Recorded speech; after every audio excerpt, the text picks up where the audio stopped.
Señoras, señores, amigos, escuchadores, buenas noches. La Real Academia Española ha querido aportar a la conmemoración del 525 aniversario del descubrimiento de América, promovido por entidades públicas y privadas de la ciudad de Huelva, notoriamente la Diputación Provincial, la Autoridad Portuaria de Huelva, la Fundación Caja Sol, la Fundación Caja Rural del Sur y la Fundación Atlantic Cooper, esta trayectoria de la lengua hacia y en América. Una trayectoria que a lo largo de 5 siglos ha labrado una extraordinaria realidad, el mundo hispanohablante. Unamuno, mejor que nadie, dijo que la realidad del mundo hispanohablante es una realidad histórica y espiritual forjada por la lengua. A través de esta navegación hemos escogido 4 primeras lecturas en vida, en las cuales recorremos el descubrimiento de América con el diario de a bordo de Cristóbal Colón, la conquista con la historia verdadera de la conquista de Nueva España, de Bernal Díaz del Castillo, el cuestionamiento del sentido propio de la palabra conquista por Fray Bartolomé de las Casas y, por último, la deslumbrante realidad del mestizaje en la lengua de Minca Garcilaso de la Vega, sobrino de nuestro gran Garcilaso de la Vega, con sus comentarios reales. Siempre he dicho que las palabras en los libros duermen y solo cobran vida cuando son habitadas y emitidas con la vitalidad de la presencia. Me gusta también repetir con frecuencia que este acto casi perdido de leer en voz alta para vosotros consiste ante todo en hacer posible que más allá de entender, los que escuchan vean aquello que es dicho. Oigan pues y vean.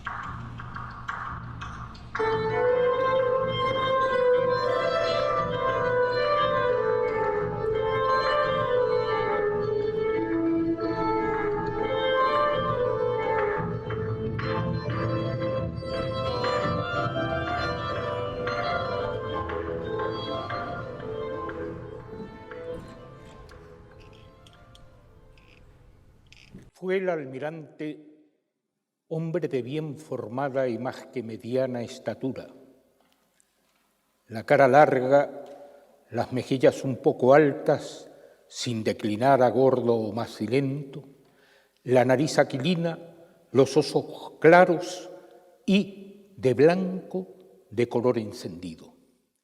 En su mocedad tuvo el cabello blondo, pero de 30 años ya le tenía blanco. Así, señoras y señores, describe Fernando Colón a su padre en un libro escrito hacia 1538 y publicado por primera vez en italiano en 1571. Por su parte, Gonzalo Fernández de Oviedo, primer cronista de Indias, decía en 1535 que el almirante a quien había conocido era hombre de buena estatura y aspecto, más alto que mediano e de recios miembros, los ojos vivos en las otras partes del rostro de buena proporción, el cabello muy bermejo y la cara algo encendida y pecoso.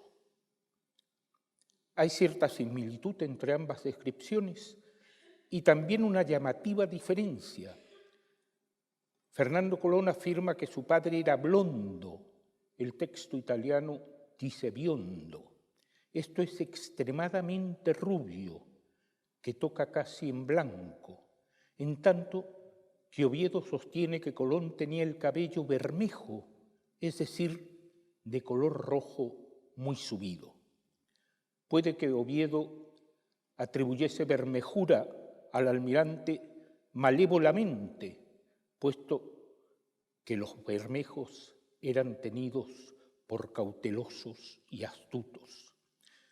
Pero esa improbable suposición no hace menos sorprendente el que dos personas que hablan de otra a quien conocían bien difiriesen tanto en su descripción. Sobre Colón, las divergencias abundan no solo en lo que se refiere a su aspecto físico, donde son especialmente abundantes, puesto que no hay retrato fidedigno de él, sino en otras muchas cosas. Hoy está generalmente aceptado que Colón era genovés, pero se ha hablado de un Colón croata, un Colón escocés, un Colón francés, un Colón griego, un Colón inglés, un Colón noruego, un Colón portugués, un Colón polaco, hijo además de un rey de Polonia como el infeliz Segismundo. Y también ha habido un Colón nacido en Cataluña, o en Córcega, o en Cerdeña, en Guadalajara, en Ibiza, en Mallorca, en Sevilla, en Plasencia, en Vizcaya y, por cierto, en muy diversos lugares de Italia que no son Génova. Paralelamente, son múltiples las fechas propuestas para el nacimiento del navegante, fechas que van de 1436 a 1451, aunque esta última parece la más cierta. Tal multitud de apariencias, nacionalidades y edades diversas va aparejada a multitud de nombres y apellidos supuestos y a las más diversas lucubraciones sobre su ascendencia, formación y fortuna. En torno a uno de los hombres más famosos de la historia se ha tejido una red de fábulas y leyendas a las que él mismo o sus próximos contribuyeron a veces, procurando que parte de su vida permaneciese en tinieblas.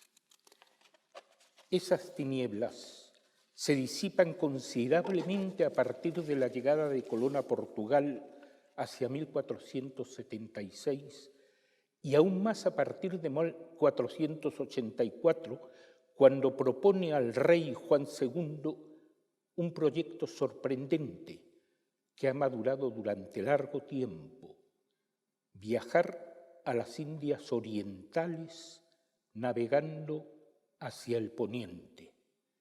El proyecto, cuyos orígenes se han atribuido a las lecturas, la experiencia marinera y la formación cosmográfica del almirante, o a las confidencias de un piloto moribundo que había sido arrastrado por una tempestad a unas islas desconocidas, o a las ideas del cosmógrafo y astrólogo italiano Toscanelli, con quien supuestamente Colón mantuvo correspondencia, el proyecto es rechazado por el rey, a pesar de que el comercio con Oriente interesaba especialmente al reino lusitano. Colón viaja entonces a España para proponer a los reyes católicos su idea. Se la desecha en varias oportunidades, pero finalmente, gracias a la reina Isabel y sobre todo al apoyo financiero del converso Luis de Santángel, escribano de ración de Fernando de Aragón, que se muestra dispuesto a financiar la empresa, esta es aceptada a finales de 1491. En abril de 1492 se firman las capitulaciones de Santa Fe, que confieren a Colón diversas granjerías, entre otras el título de almirante, el título de virrey y gobernador general de todas las tierras que descubriere y el diezmo de todas las ganancias productivas o comerciales obtenidas dentro del dominio de las tierras descubiertas. Con diligencia, pero no sin dificultades, Colón organiza el viaje y el 3 de agosto de 1492, con 90 hombres a bordo, zarpan desde el puerto de Palos, la Santa María, la Pinta y la Niña, rumbo sur-sudoeste, camino para las Canarias. Desde allí navegando siempre hacia el oeste, llega a una isla que en lengua indígena se denominaba Guanajaní. Es el 12 de octubre de 1492. 3 meses recorre tierras insulares que cree que pertenecen al Gran Khan, estableciéndose en una isla a la que bautiza La Española, donde, al emprender el tornaviaje, deja un fuerte, La Navidad, con una guarnición de 39 hombres. De vuelta a España, en marzo de 1493, recibido por los reyes en Barcelona, y comienza a preparar un segundo viaje que inicia en septiembre de ese año. En La Española encuentra el fuerte de La Navidad destruido y a todos sus pobladores muertos. Durante los 3 años que permanece en los nuevos territorios, se producen discusiones entre los colonos. Los reyes envían a La Española un pesquisidor para investigar la denuncia en contra de Colón, quien decide, en marzo de 1496, regresar a Castilla para defenderse, dejando en la isla a su hermano Bartolomé como gobernador. Tras 2 años en España, el almirante inicia un tercer viaje en mayo de 1498. En ese viaje toca por primera vez tierra firme en la costa de la actual Venezuela. Entretanto, en La Española, un gran número de colonos se ha rebelado contra Bartolomé Colón. Los reyes, alarmados por las noticias de diversos abusos cometidos por los Colón, envían a la isla al comendador Francisco de Bobadilla, que apresa al almirante y a sus 2 hermanos. Cristóbal Colón, engrillado, es enviado a España, donde llega en noviembre de 1500. Liberado a su llegada, pero despojado de muchas de sus antiguas atribuciones, tiene aún energías para organizar un cuarto viaje que inicia en abril de 1502. Cansado y enfermo, naufraga en Jamaica y pasa allí casi un año hasta que recibe auxilio. Vuelve a España en noviembre de 1504. Asediado por deudas y acusaciones, trata de recobrar sus antiguas preeminencias sin conseguirlo. Viaja a la corte en Valladolid en abril de 1506 en procura de una entrevista con el rey. La reina ha muerto el año anterior, pero no se le concede. En Valladolid muere el 20 de mayo de 1506. Muere sin saber que ha descubierto un nuevo continente que al año siguiente sería bautizado América en el mapa mundo de Mansell Miller como inmerecido homenaje al navegante italiano Amerigo Vespucci.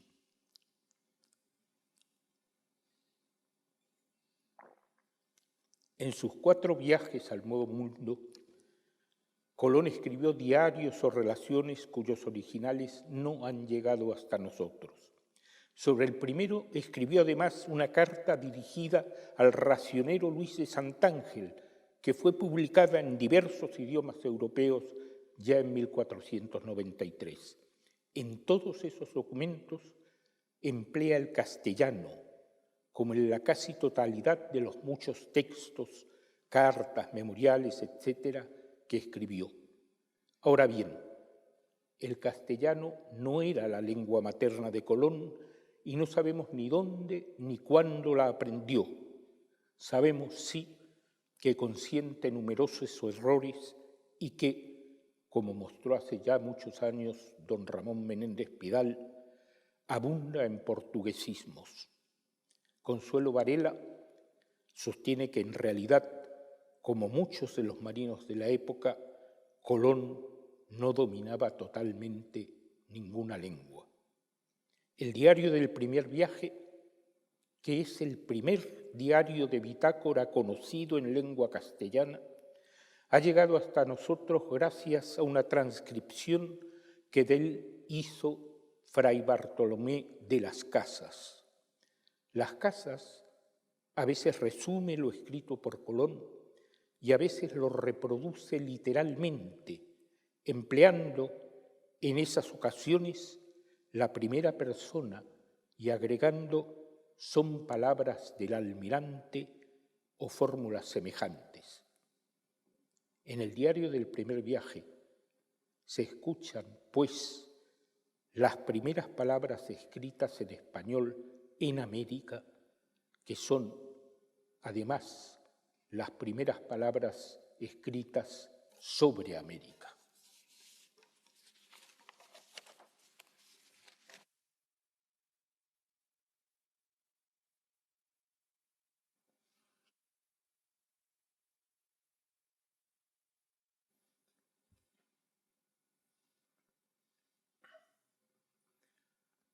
Cristóbal Colón, diario de a bordo.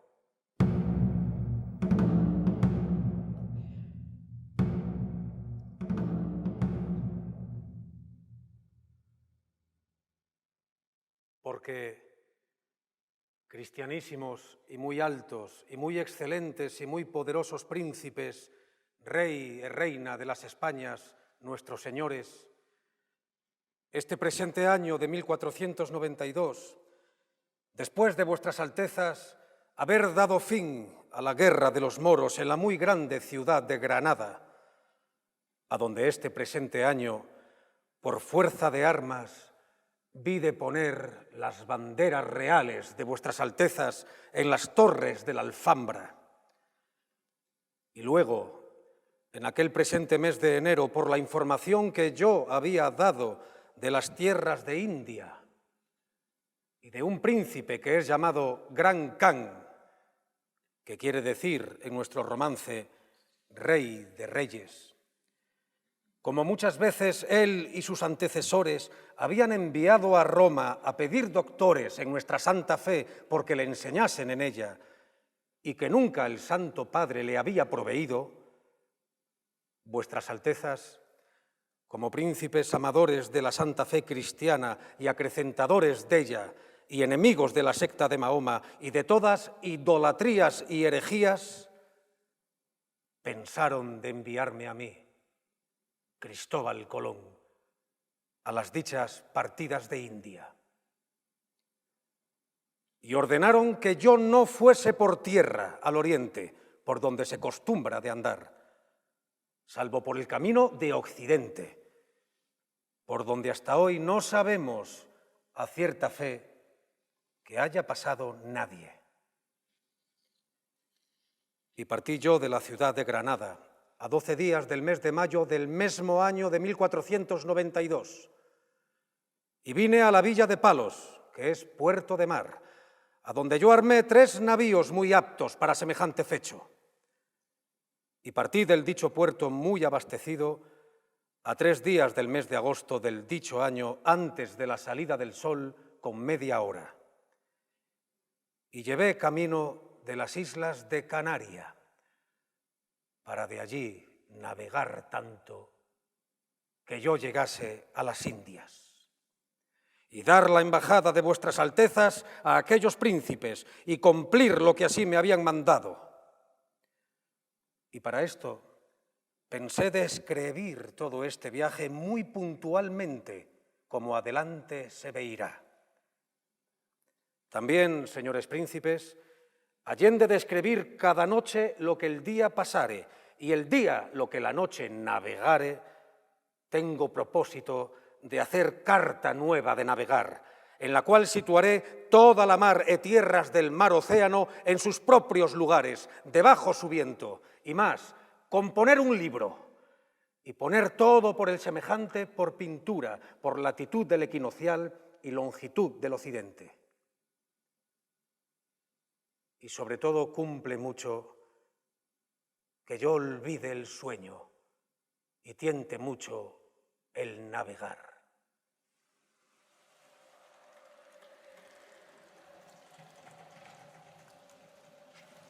Domingo, 16 de septiembre. Navegó aquel día y la noche a su camino el hueste. Andarían 39 leguas y acordó contar menos de las que andaba, porque si el viaje fuese luengo, no se espantase y desmayase la gente. Tuvo aquel día algunos nublados y lloviznó.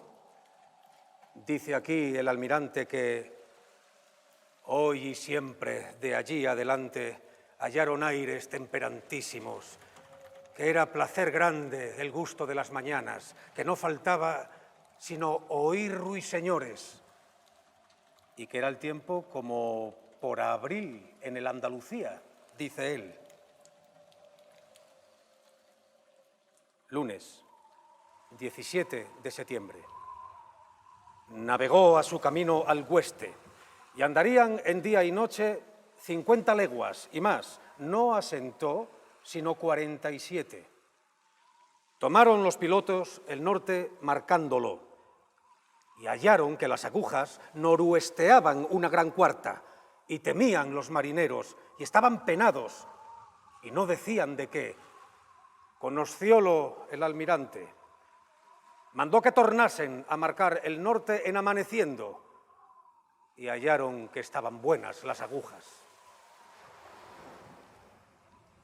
Miércoles, 19 de septiembre. Este día, a las 10 horas, vino a la nao un alcatraz y a la tarde vieron otro, que no suelen apartarse 20 leguas de tierra. Aquí descubrieron sus puntos los pilotos.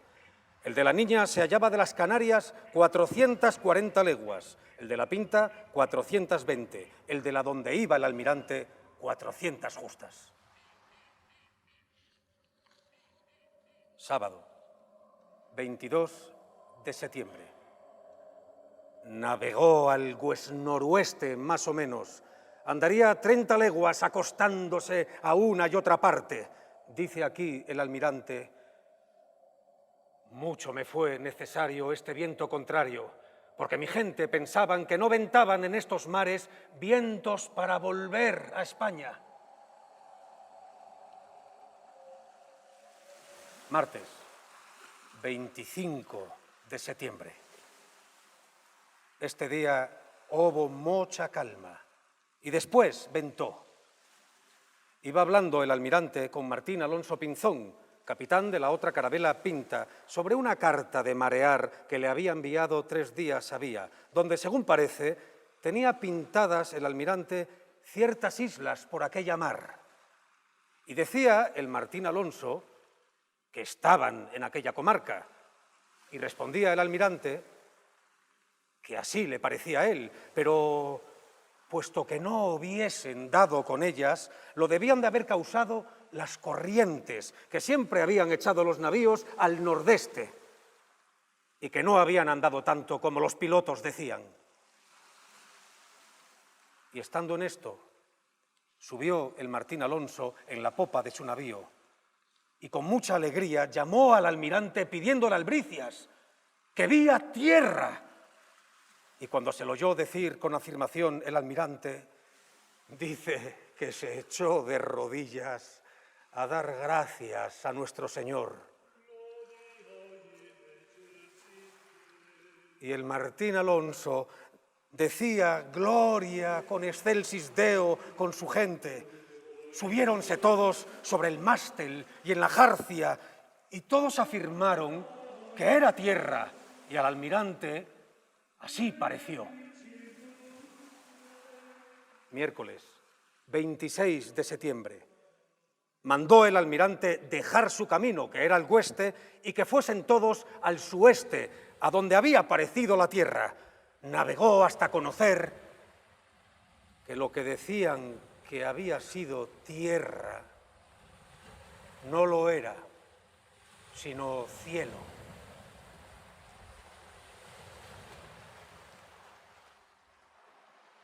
Domingo, 30 de septiembre. Navegó su camino al oeste. Anduvo entre día y noche por las calmas 14 leguas. Contó 11. Nota que las estrellas que llaman las guardas, cuando anochece, están junto al brazo de la parte de poniente y cuando amanece están en la línea debajo del brazo, al nordeste, que parece que en toda la noche no andan salvo 3 líneas, que son 9 horas, y esto cada noche. Esto dice aquí el almirante. También, en anocheciendo, las agujas noroestean 1/4 y en amaneciendo están con la estrella justo. Por lo cual parece que la estrella hace movimiento como las otras estrellas. Y las agujas piden siempre la verdad. Lunes, 1 de octubre. Navegó a su camino al oeste. Contó a la gente 20 leguas. Tuvieron grande aguacero. El piloto del almirante tenía hoy, en amaneciendo, que habían andado desde la Isla del Hierro hasta aquí 578 leguas al oeste. Pero la verdadera que el almirante juzgaba y guardaba eran 707. Miércoles, 10 de octubre. Anduvieron 59 leguas. Contó 44, no más. Aquí la gente ya no lo podía sufrir. Quejábase del largo viaje. Pero el almirante los esforzó, dándoles buena esperanza de los provechos que podían haber, y añadía que por demás era quejarse, pues que él había venido a las Indias y que así lo había de proseguir hasta hallarlas con la ayuda de nuestro Señor. Jueves, 11 de octubre. Navegó al sudoeste. Vieron pardelas y un junco verde junto a la nao. Vieron los de la carabela Pinta una caña y un palo y tomaron otro palillo labrado a lo que parecía con hierro y otra hierba que nace en tierra y una tablilla. Los de la carabela Niña también vieron otras señales de tierra y un palillo cargado de escaramojos. Con estas señales respiraron y alegráronse todos. Anduvieron en este día hasta el puesto 27 leguas y después del sol puesto andarían 22 leguas y media. El almirante, a las 10 de la noche, estando en el castillo de popa, vido lumbre, aunque fue cosa tan cerrada que no quiso afirmar que fuese tierra.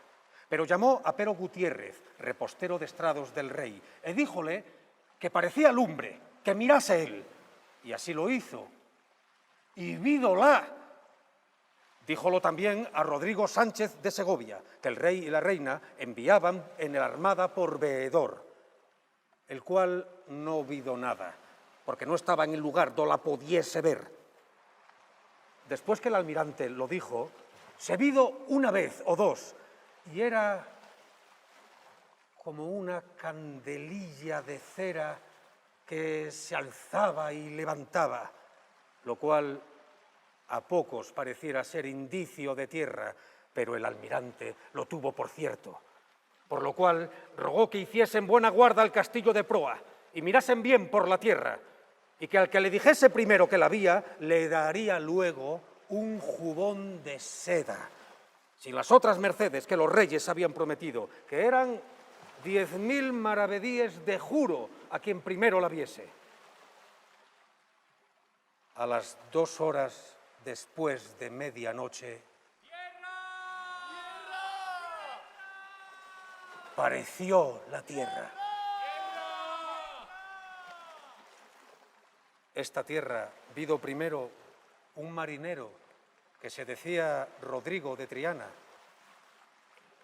Amainaron todas las velas y pusiéronse a la corda, temporizando hasta el día viernes, que llegaron a una isleta de los Lucayos, que se llamaba en lengua de indios Guananí. Luego vieron gente desnuda y el almirante salió a tierra. Y Martín Alonso Pinzón y Vicente Áines, su hermano, que era capitán de la Niña, sacó el almirante la bandera real y los capitanes con 2 banderas de la Cruz Verde. Puestos en tierra, vieron árboles muy verdes y aguas muchas y frutas de diversas maneras. El almirante llamó a los 2 capitanes, a Rodrigo de Escobedo, capitán escribano de toda la armada, y dijo que le diesen por fe y testimonio cómo él, por ante todos, tomaba, como de hecho tomó, posesión de la dicha isla por el rey y por la reina, sus señores. Luego se ayuntó allí mucha gente de la isla. Esto que sigue son palabras formales del almirante.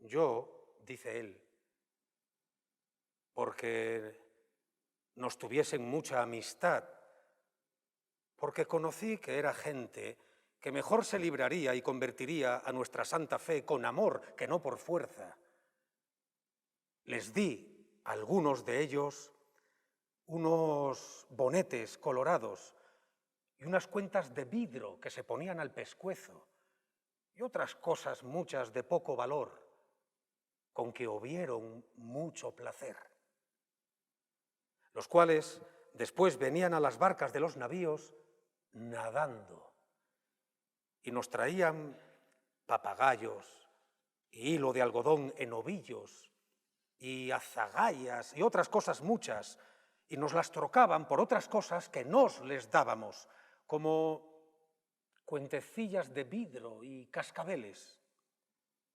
En fin, todo tomaban y daban de buena voluntad.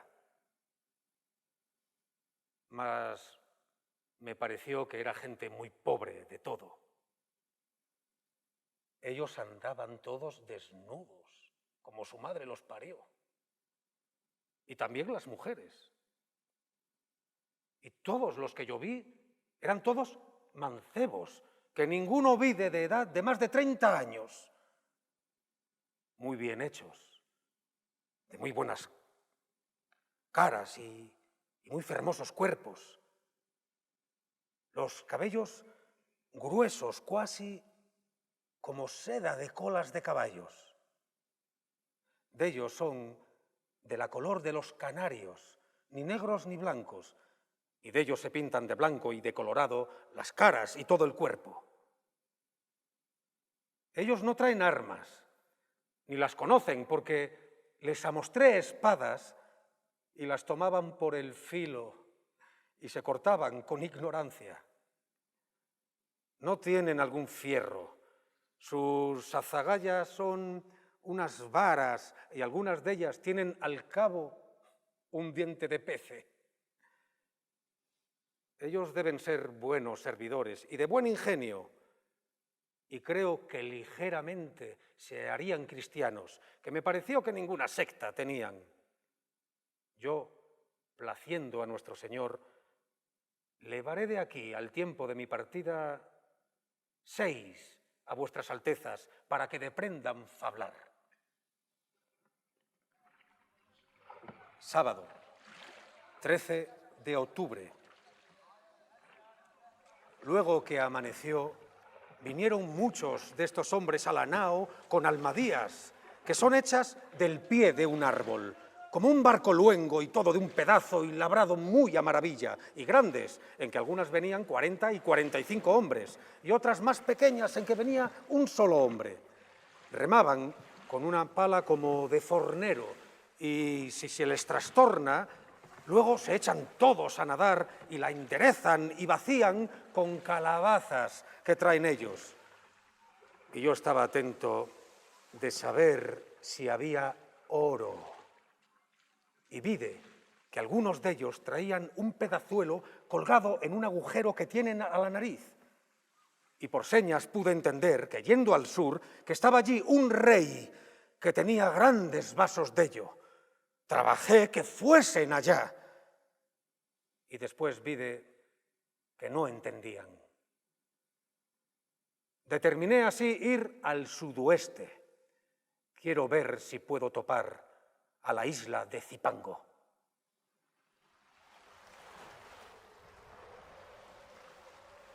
Lunes, 15 de octubre. Partí con el viento sueste para pasar a estotra isla, la cual es grandísima y a donde todos estos hombres hacen señas que hay mucho oro y que lo traen en los brazos, en manillas, y a las piernas, y a las orejas, y al nariz, y al pescuezo. Son estas islas muy verdes y fértiles. Y puede haber muchas cosas que yo no sé, porque no me quiero detener por calar y andar muchas islas para fallar oro.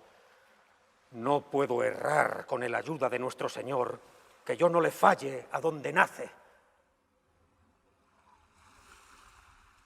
Viernes, 19 de octubre. En amaneciendo, vimos una isla al este, a la cual puse nombre la Isabela. Esta costa es toda cuasi playa y la isla, la más hermosa cosa que yo vi. Y aún creo que hay en ellas muchas hierbas que valen mucho en España para tinturas y para medicinas de especería. Y yo de mañana quiero ir tanto avante, que halle la población, a donde haya lengua, con este rey que, según dicen estos hombres, él señorea todas estas islas comarcanas y trae sobre sí mucho oro y va vestido. Aunque no doy mucha fe a sus decires, así, por no los entender yo bien, como en conocer que ellos son tan pobres de oro que cualquiera poco que este rey traiga les parece a ellos mucho. Domingo, 21 de octubre. A las 10 horas llegué aquí, a este cabo del Isleo, y surgí, y asimismo las carabelas. Y después de haber comido, fui en tierra. Andando así, en cerco de una de estas lagunas, vi una sierpe, la cual matamos y traigo el cuero a vuestras altezas. También, andando en busca de muy buena agua, fuimos a una población aquí cerca, y la gente de ella, como nos sintieron, dieron todos a fugir. Luego me partiré para otra isla grande mucho, que creo que debe ser Zipango, a la cual ellos llaman Cuba, de la que se cuentan cosas maravillosas, y en las esferas que yo vi, y en las pinturas de mapamundos, es ella, en esta comarca.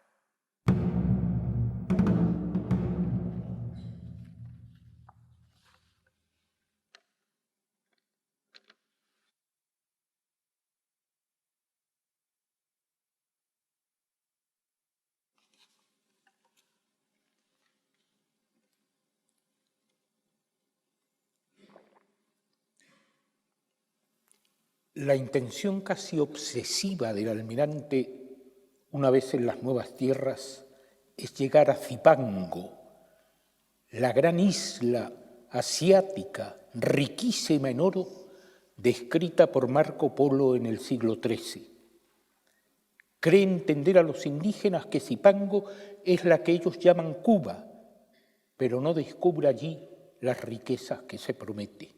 Luego supone que será otra, a la que los naturales llaman Bohío, pero esta Bohío, o Quisqueya, tampoco es Zipango, sino la isla que Colón bautizará la Española y que será durante muchos años principal asiento del poder de España en América. El almirante llega a ella el 5 de diciembre y continúa allí su diario, que podemos considerar en su totalidad como un discurso dirigido a los reyes y a los financistas de su viaje, que son el auditor a quien desea persuadir.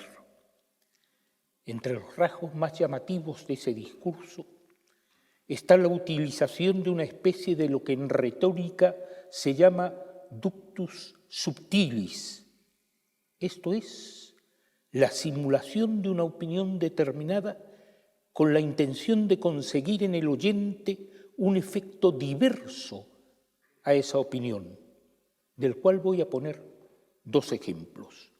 Uno, el de la primera descripción de los habitantes de las Antillas hechas por Colón el 12 de octubre de 1492.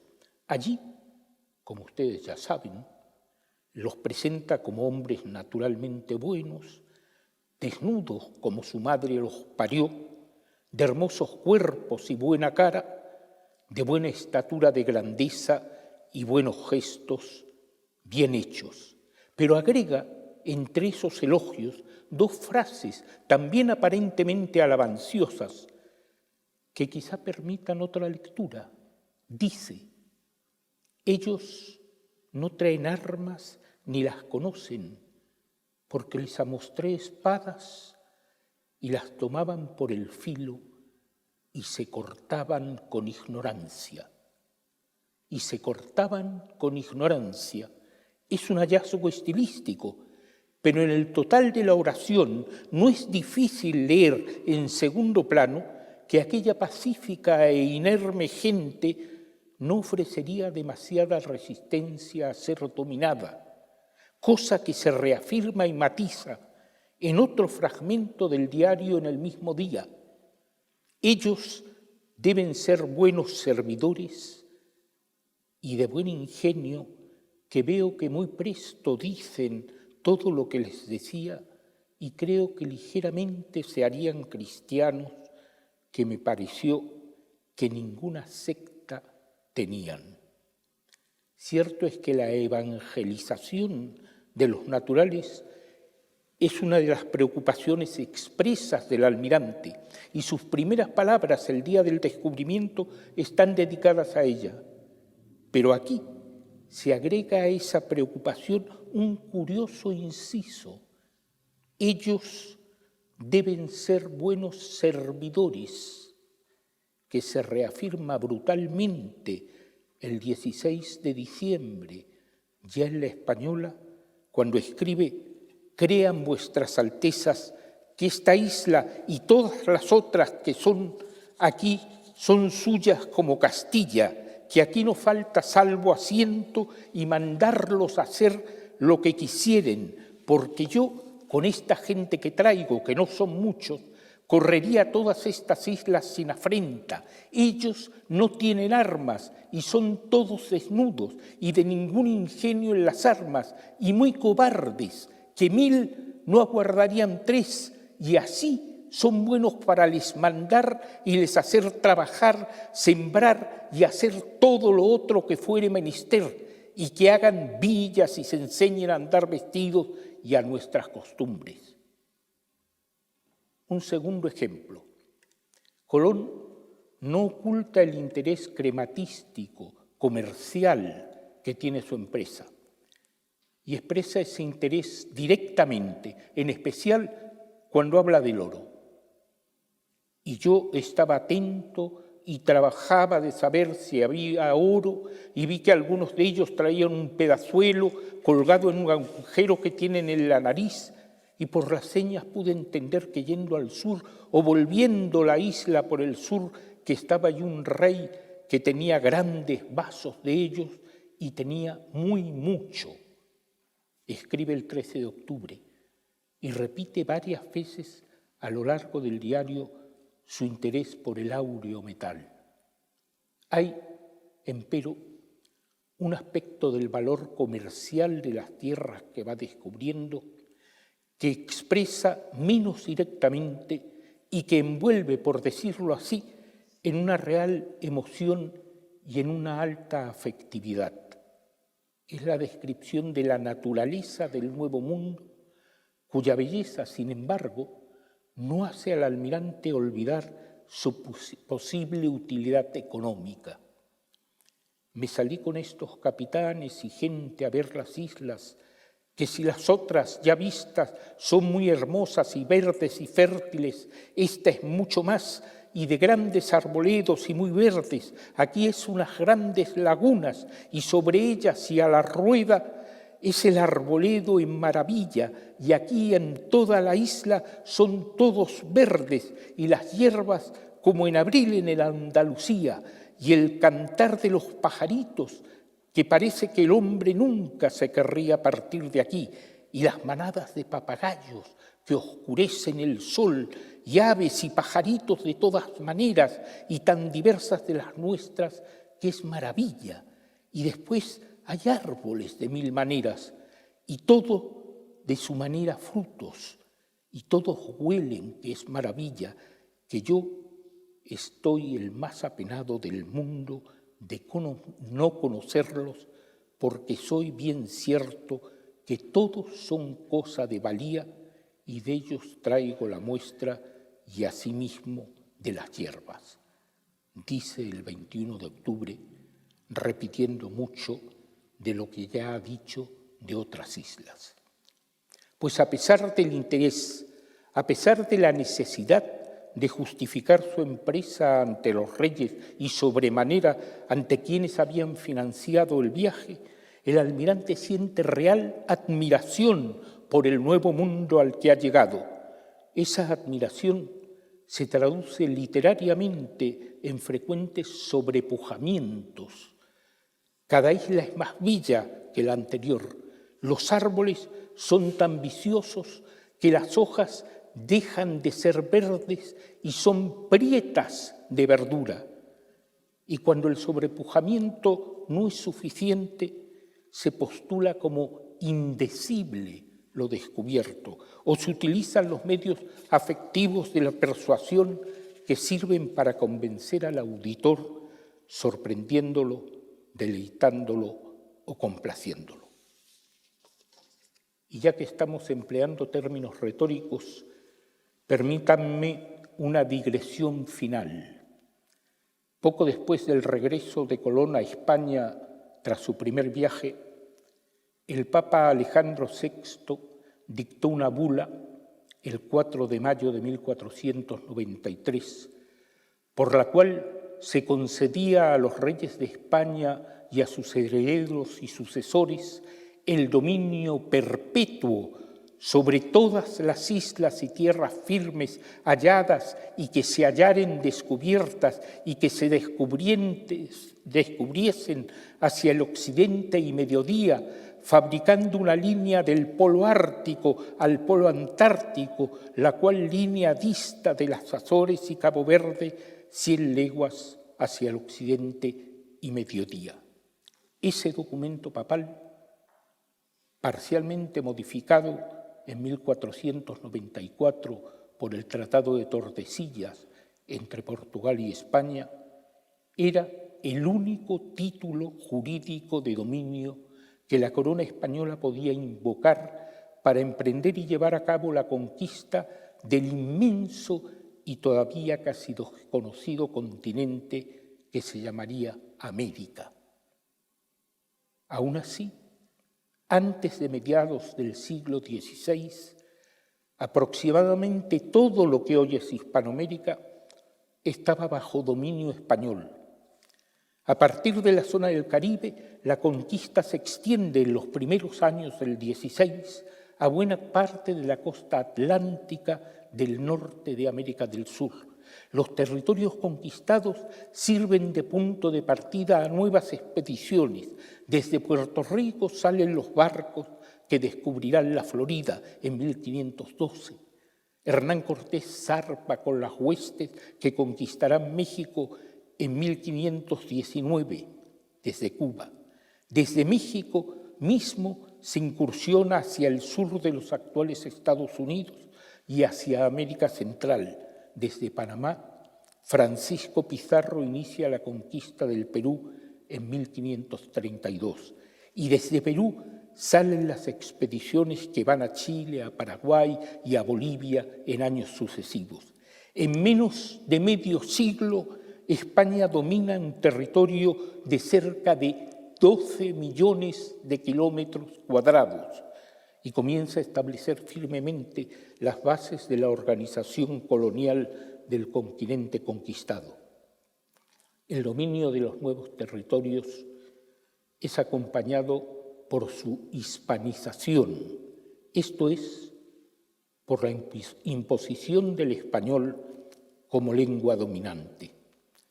La hispanización de América conlleva a su vez la introducción de la escritura como forma privilegiada de comunicación y cultura y, con rapidez sorprendente, el surgimiento de una literatura local que ha alcanzado, hace ya muchos años, consideración universal.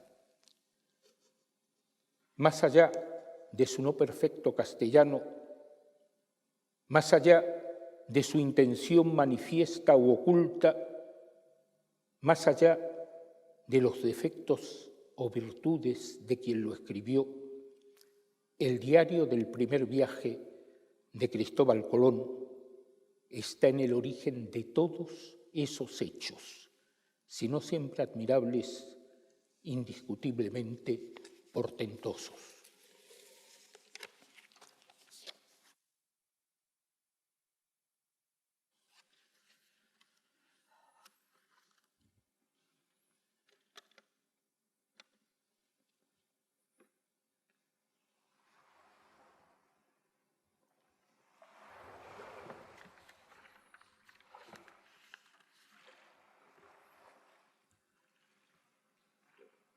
Jueves, 1 de noviembre.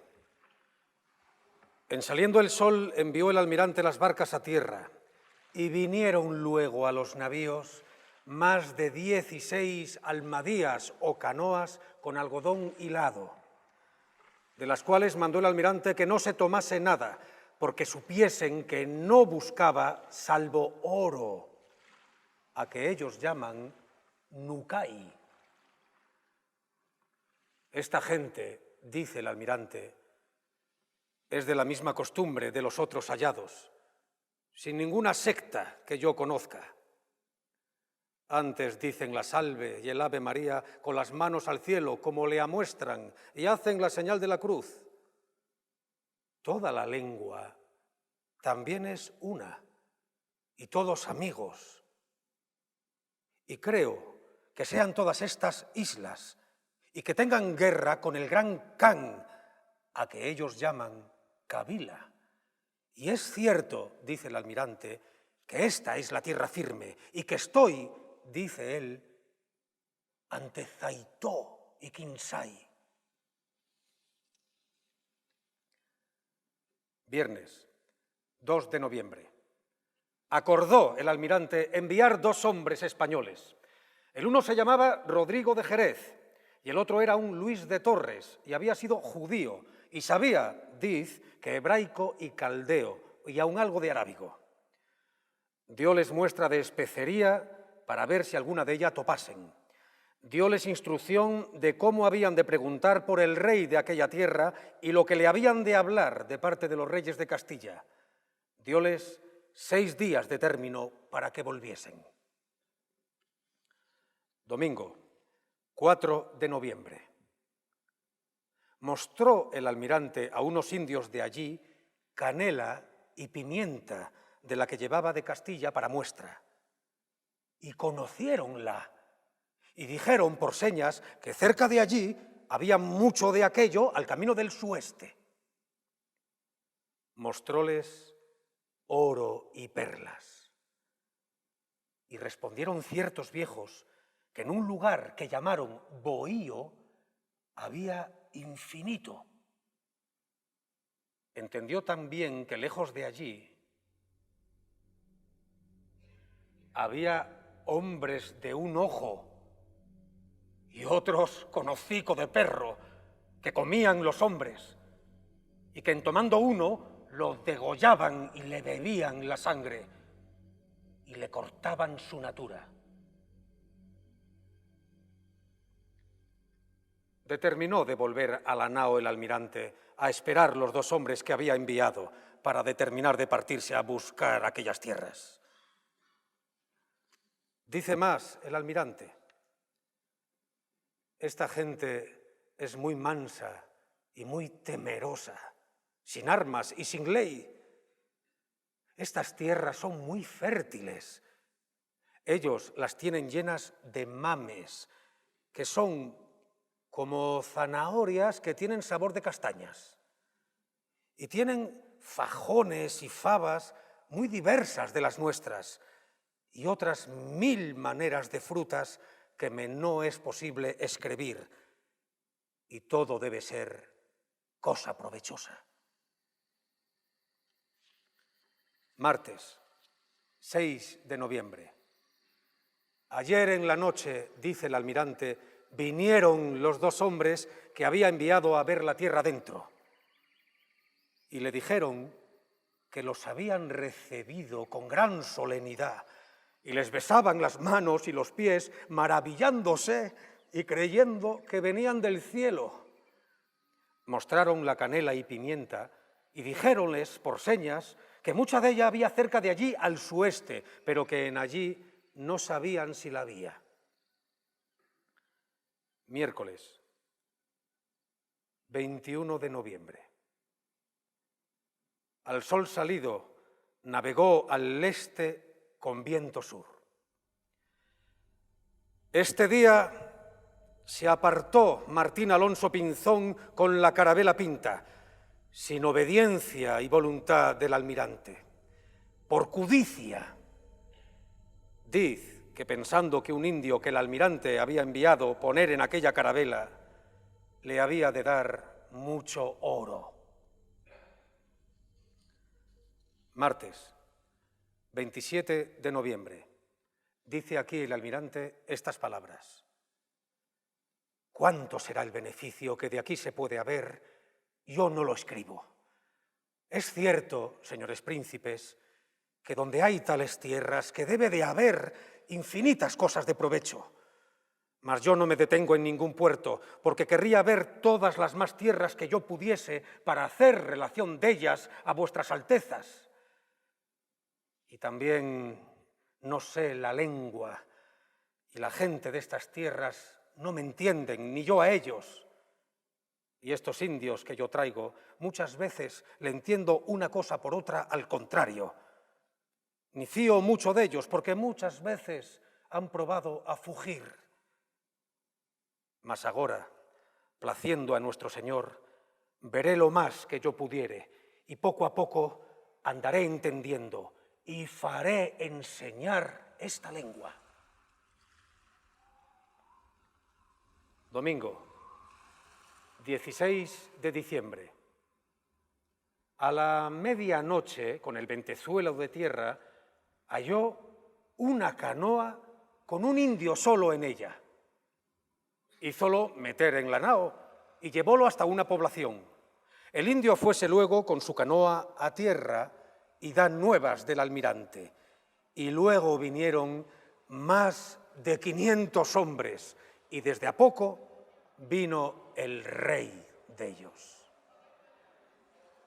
Envióle un presente el almirante, el cual diz que recibió con mucho estado, y que sería mozo de hasta 21 años, y que tenía un ayo viejo, y que él hablaba muy pocas palabras.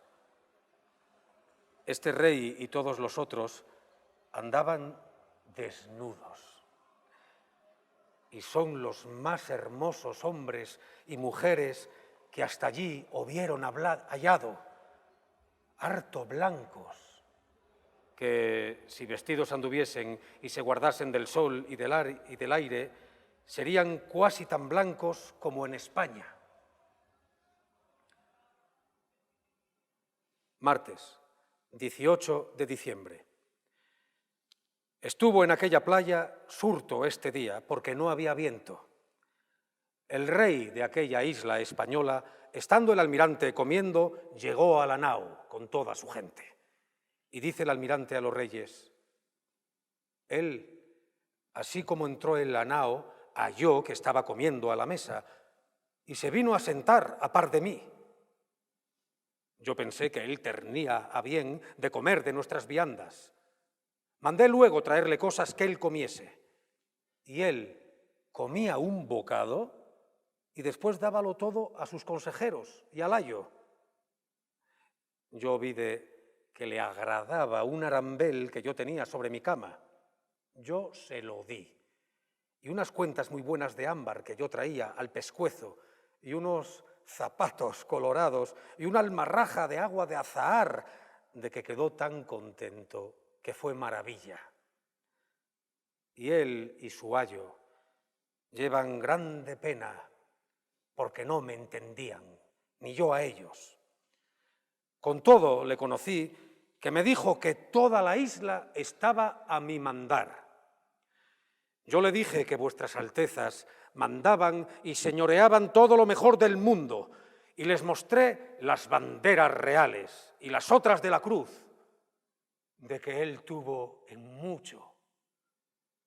Y qué grandes señores serían vuestras altezas, decía él, pues de tan lejos y del cielo me habían enviado hasta aquí sin miedo. Y otras cosas muchas se pasaron que yo no entendía, salvo que bien vía que todo tenían a grande maravilla. Después que ya fue tarde y él se quiso ir, el almirante le envió en la barca muy honradamente. Y allí supo el almirante que le llamaban en su lengua al rey cacique. Lunes, 24 de diciembre. El almirante dice aquí estas palabras a los reyes: crean vuestras altezas que en el mundo todo no puede haber mejor gente ni más mansa. Deben tomar vuestras altezas grande alegría, porque luego los harán cristianos y los habrán enseñado en buenas costumbres, que más mejor tierra ni puede ser, que yo no sé ya cómo lo escriba, porque yo he hablado en superlativo grado de la gente, y la tierra de la Juana, a que ellos llaman Cuba. Y digo que es verdad, que es maravilla las cosas de acá, y los pueblos grandes de esta isla española, que así la llamé, y que ellos le llaman Bohío, todos de muy singularísimo tracto amoroso y habla dulce, y de buena estatura, hombres y mujeres, y no negros.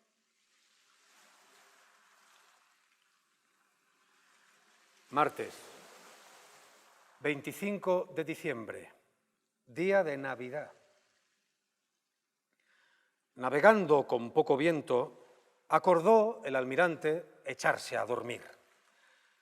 Como fuese calma, el marinero que gobernaba la nao dejó al gobernario a un mozo grumete, lo que mucho siempre había el almirante prohibido.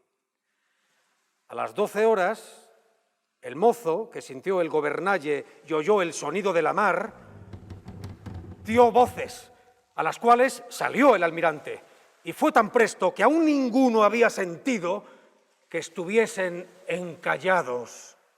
Cuando el almirante vido que las aguas menguaban y estaba ya la nao la mar de través, no viendo otro remedio, mandó cortar el mástil y alijar de la nao todo cuanto pudieron por ver si podían sacarla. Y como todavía las aguas menguasen, no se pudo remediar. Miércoles, 26 de diciembre.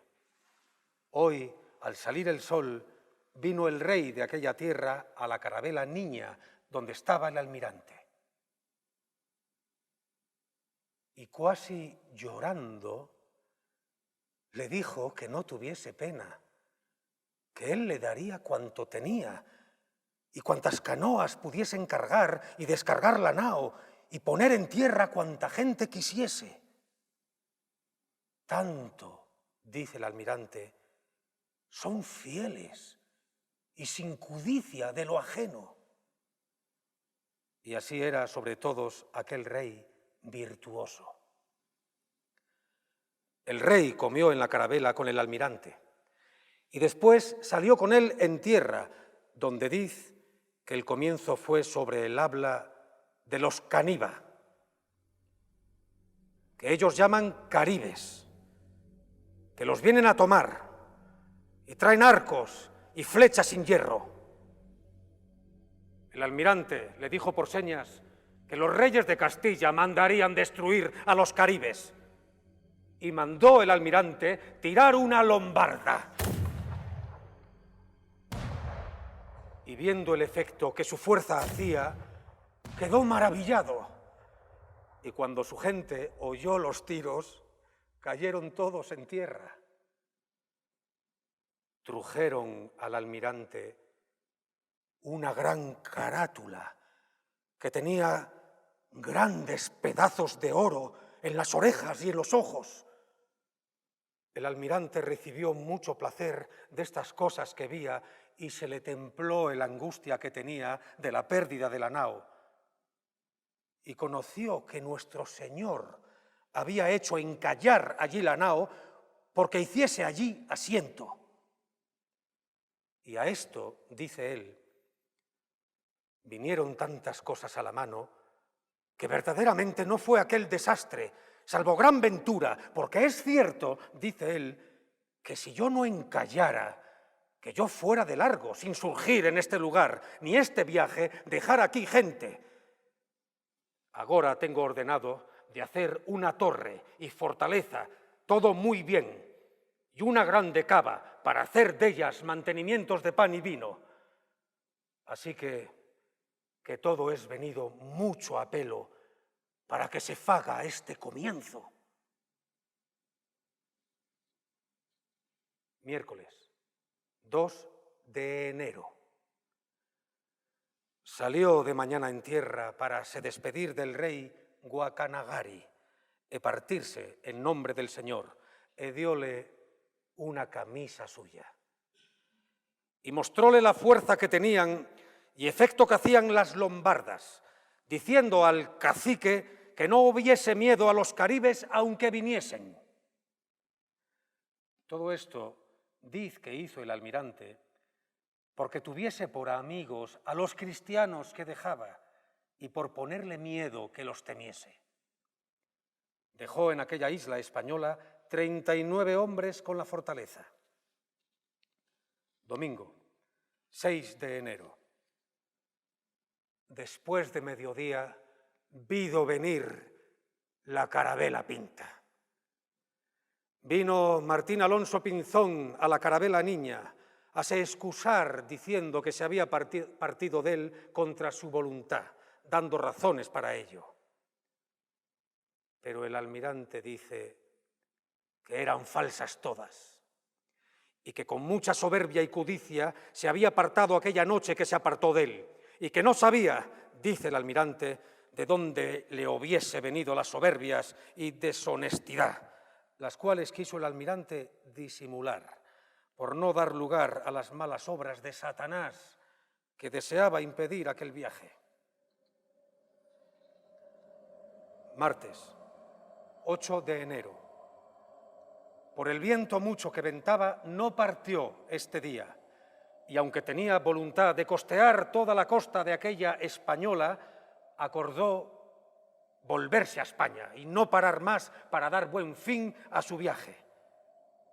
Y por salir de tan mala compañía, porque Martín Alonso Pinzón y Vicente Anes y otros que le seguían con soberbia y codicia, estimando que todo era ya suyo, no mirando la honra que el almirante les había hecho y dado, no habían obedecido ni obedecían sus mandamientos. Antes decían y hacían muchas cosas no debidas contra él. Y el Martín Alonso lo dejó desde el 21 de noviembre hasta el 6 de enero sin causa ni razón, sino por su desobediencia, todo lo cual el almirante había sufrido y callado. Miércoles, 9 de enero. A las medianoche levantó las velas. Dijo que vido 3 serenas que salieron bien alto de la mar, pero que no eran tan hermosas como las pintan.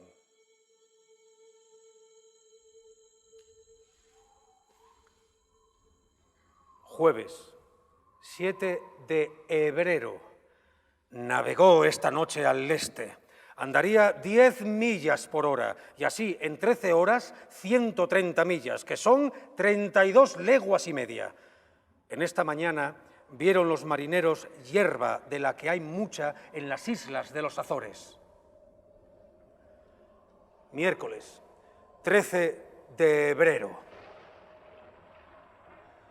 Después del sol puesto, tuvo gran trabajo del viento y de la mar muy alta y tormenta. Relampagueó hacia el nordeste 3 veces. Dijo ser señal de gran tempestad.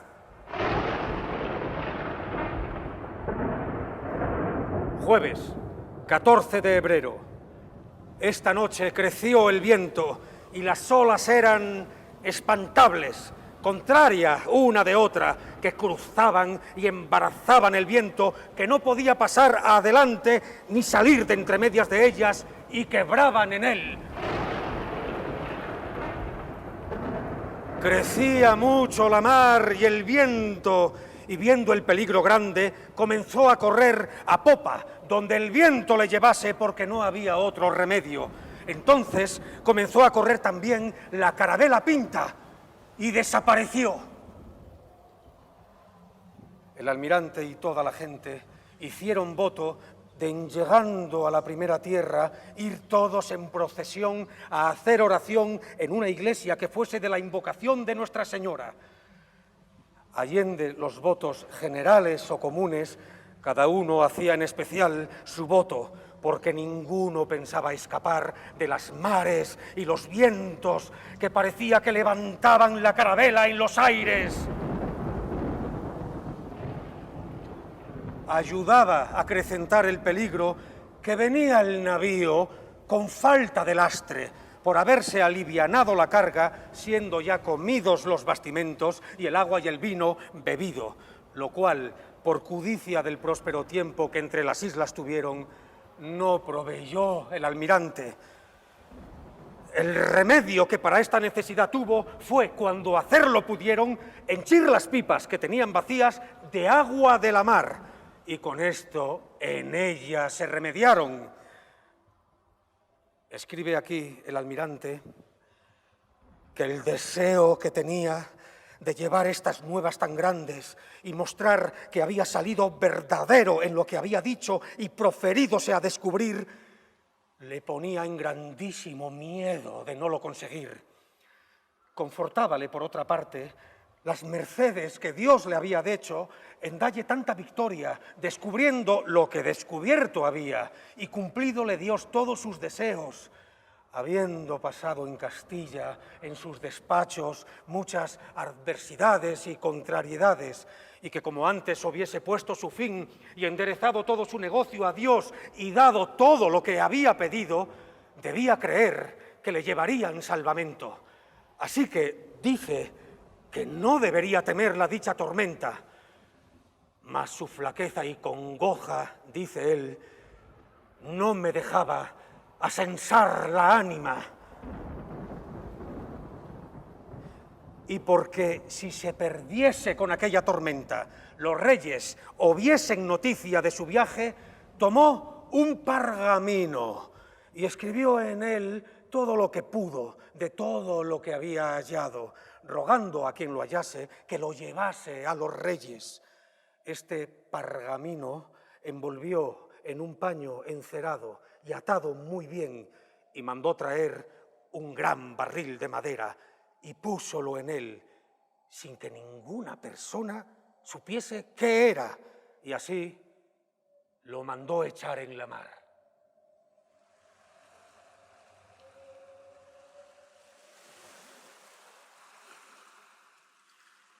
viernes 15 de febrero.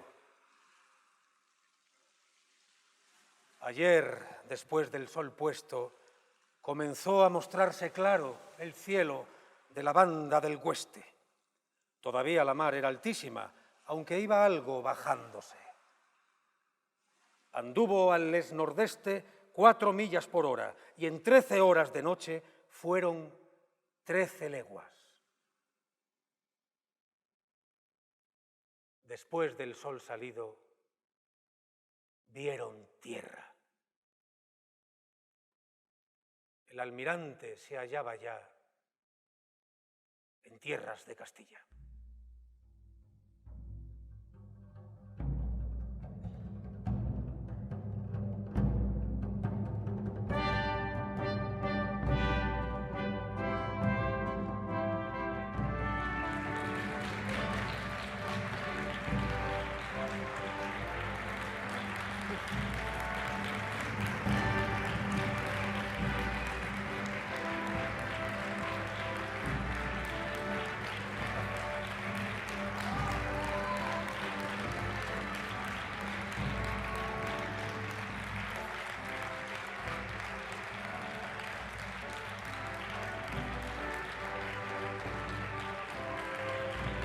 Otra vez.